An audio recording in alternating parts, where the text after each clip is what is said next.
Assalamualaikum warahmatullahi wabarakatuh. Perkenalkan, saya Yuliarni dengan NIM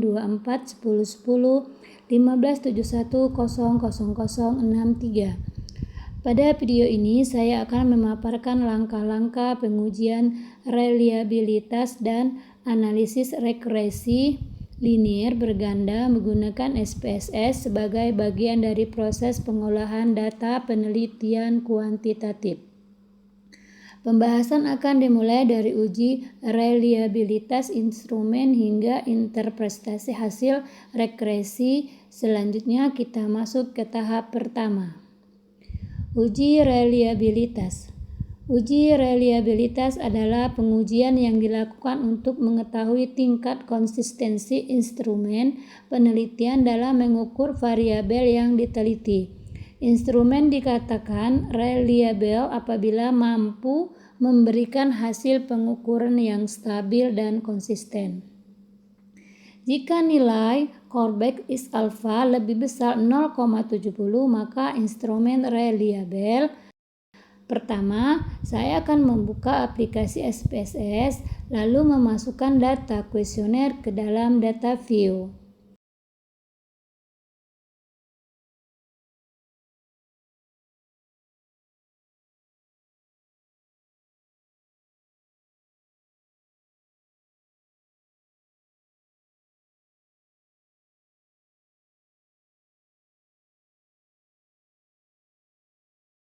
Selanjutnya, saya memilih menu Analyze untuk melakukan uji reliabilitas. Pertama, klik Analyze, pilih Scale, klik Reliability Analysis. Kemudian saya memasukkan seluruh item pertanyaan ke dalam kolom items. Pertama, pada bagian model, pilih Alpha. Lalu tekan OK. Berdasarkan hasil uji reliabilitas, diperoleh nilai convex alpha sebesar 0,051 dengan 12 item pertanyaan. Maksud saya 12 item pernyataan. Nilai tersebut lebih kecil dari 0,70 sehingga dapat disimpulkan bahwa instrumen penelitian tidak reliable atau belum memiliki tingkat konsistensi yang baik.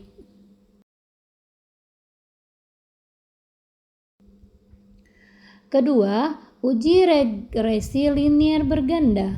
Uji regresi berganda digunakan untuk mengetahui pengaruh dua atau lebih variabel independen terhadap satu variabel dependen.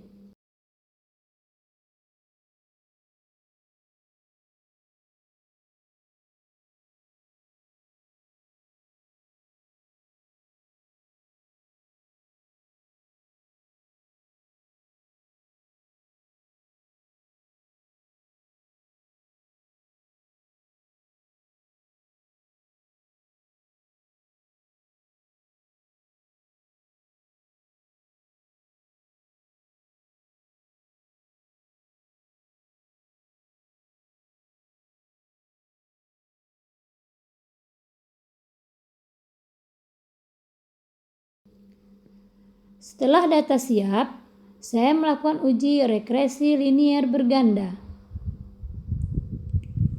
Klik Analyze, pilih Regression, klik Linear. Selanjutnya masukkan Y atau variabel dependen ke kotak dependen.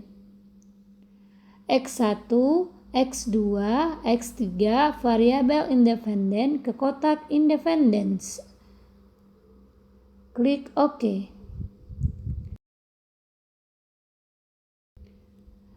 Tabel model summary menunjukkan nilai R-square.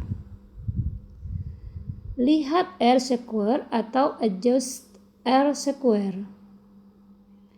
Artinya, nilai adjust R-square sebesar 0,062 menunjukkan bahwa variabel akuntabilitas, transparansi, dan pengawasan secara bersama-sama tidak mampu menjelaskan variasi pengolahan dana desa, bahkan model ini kurang dari 0 yang menandakan bahwa 100% variasi pengelolaan dana desa dipengaruhi oleh faktor lain di luar model penelitian. Uji F digunakan untuk melihat pengaruh variabel independen secara simultan. Lihat tabel ANOVA. Perhatikan SIG.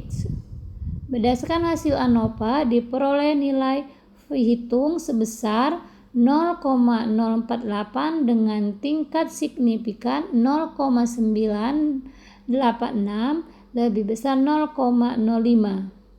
Perbandingan dengan tabel F. Jumlah sampel N sama dengan 50, jumlah variabel independen K sama dengan 3, df sama dengan N kurang K kurang 1 sama dengan 50 dikurang 3 dikurang 1 sama dengan 46. Berdasarkan tabel F diperoleh tabel sama dengan 2,80 karena V hitung sama dengan 0,048 lebih kecil F tabel 2,80, maka diterima dan H1 ditolak. Hal ini menunjukkan bahwa secara simultan variabel akuntabilitas, transparansi, dan pengawasan tidak berpengaruh signifikan terhadap pengelolaan dana desa, sehingga model regresi yang digunakan belum layak atau tidak fit dalam menjelaskan variabel dependen. Uji T digunakan untuk melihat pengaruh masing-masing variabel. Lihat tabel koefisien. Perhatikan nilai T, nilai SIG.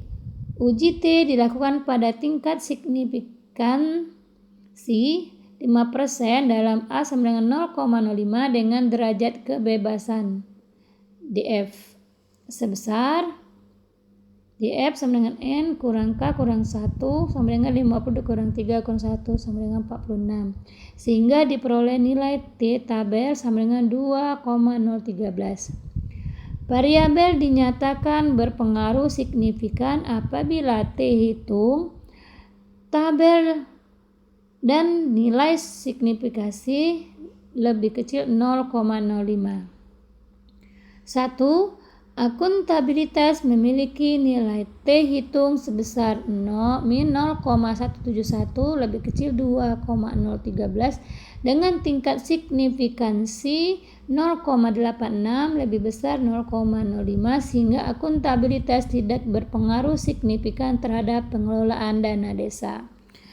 Nomor 2 dan seterusnya. Demikianlah, apabila ada kesalahan mohon maaf. Saya akhiri. Wassalamualaikum warahmatullahi wabarakatuh.